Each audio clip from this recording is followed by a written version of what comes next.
let's jump right in. So the first lick of this solo goes like this.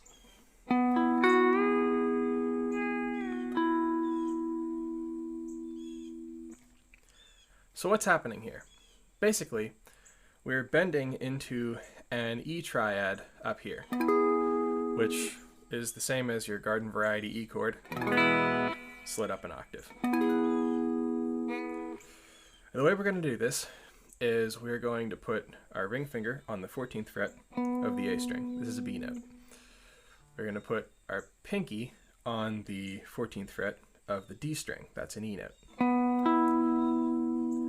We're going to hold these two notes in place, and then we're going to grab an F sharp note on the 11th fret of the G string. So we've got this. Now, the way this lick goes, we're going to pick these notes in order, one at a time, and then we're going to bend this note up a whole step while holding these two stationary.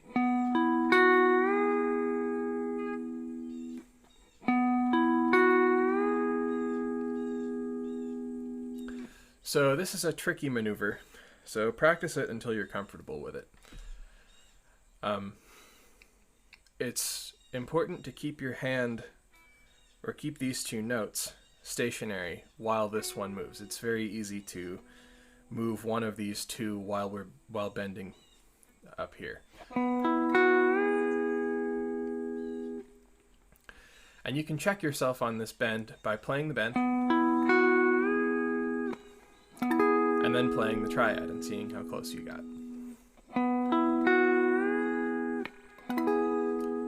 So there I might have been a little sharp.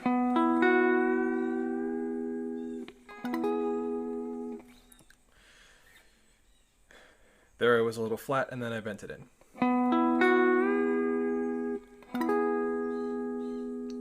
That's about what we're going for. Now, with these bends, once you're comfortable with it, try and make the bend sound as mechanical as possible, because we're trying to emulate a B bender or a pedal steel, and the bending mechanism on both of those instruments actually is mechanical. So we want to make this bend not like a soulful bluesy bend.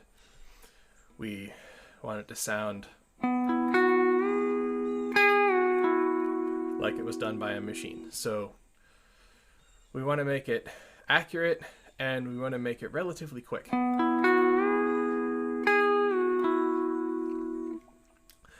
So once we've got it bent up, I just played the second half of this lick. We can strike it again while it's bent, lower it back down, and then play the E note on the D string. And that is the first part of this lick.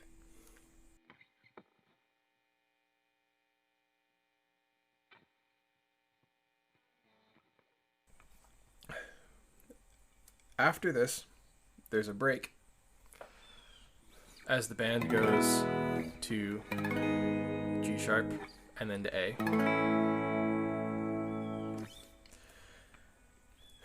And then when the band comes back to E, the pedal steel player plays this lick again. But then instead of coming back down, he's going to go up here and play this lick.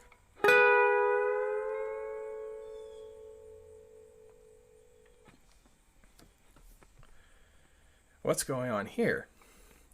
In this case, we're taking this sort of partial E chord. So this is being played on the D and G strings. So we're on the 18th fret on the D string and the 16th fret on the G string. So this is a G sharp and a B. And the movement here is from this partial E chord to a partial A chord. But instead of playing it, we're going to bend it. So what's going to happen is we're going to bend the G string up a whole step, and we're going to bend the D string up a half step. So we're moving from B to C sharp and from G sharp to A. And we're going to do these two things at the same time. So I'm using my first finger and my third finger.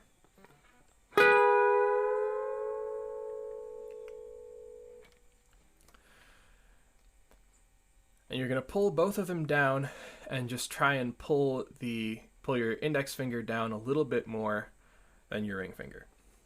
So this lick is extremely tricky. Certainly not something we're used to doing as guitar players.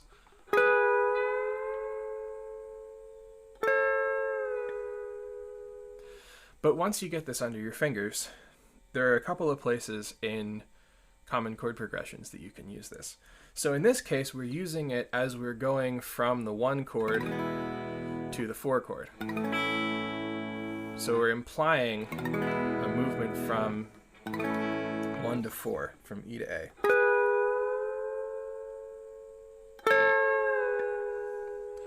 And we can do this back down as well. Another place that you can use this, it's not going to be used in this solo this way, but you can use a similar idea when going from the 5 chord back to the 1 chord. So we can go do the same thing on the 11th and 13th frets.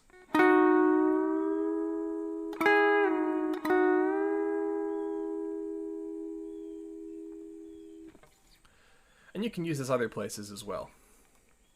Anytime you're moving from a chord to its 4th, you can find a partial chord in this form and then do this bend on it. So after we do this, we're almost done.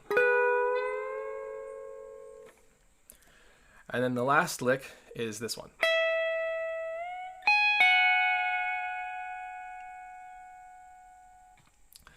So all that's happening here is we're playing another partial E chord. I'm doing this with my middle finger, playing the E note on the 17th fret of the B string, and then a G sharp on the 16th fret of the E string. And I'm going to pick the E note on the B string, and then bend it up a whole step. And then with it up, I'll pick the G sharp, and then pick the bent note with it still bent and vibrato it a little bit. And that's it. So altogether we've got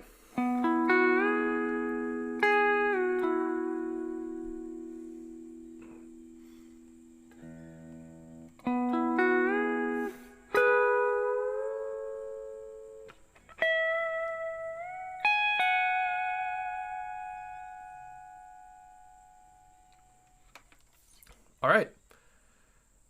That's it. I hope you enjoyed the lesson, and I hope you're able to apply these things in your own playing. Y'all have a great day.